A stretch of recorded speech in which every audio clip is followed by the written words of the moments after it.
आता कर्मचाऱ्यांना एक रकमी लाभ मिळणार, तर ग्रॅज्युटीचा लाभही आता लागू होणार. कर्मचाऱ्यांसाठी ही मोठी आनंदाची आणि दिलासादायक बातमी समोर येत आहे. सरकारचा कर्मचारी हिताचा एक दिलासादायक निर्णय. तर सुरू असलेल्या विधानसभा अधिवेशनात कर्मचाऱ्यांसाठी हा मोठा निर्णय घेण्यात आलेला आहे.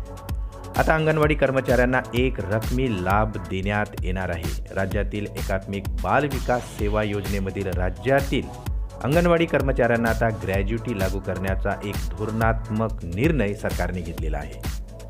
अंगणवाडी कर्मचाऱ्यांना ग्रॅज्युटी लागू करण्याचा हा धोरणात्मक निर्णय होईपर्यंत आता त्यांना एक रकमी लाभ देण्याचा निर्णय अखेर मंत्रिमंडळामध्ये घेण्यात आलेला आहे. कर्मचाऱ्यांना आता 1 एप्रिल 2022 पासून ते त्यांना ग्रॅज्युटी लागू असेल. तसेच सेवानिवृत्ती, राजीनामा, मृत्यू किंवा सेवेतून काढू टाकणे या प्रकरणी आता हा लाभ देण्यात येणार आहे. आता या निर्णयामुळे कर्मचाऱ्यांना काही प्रमाणात तरी दिलासा मिळालेला आहे.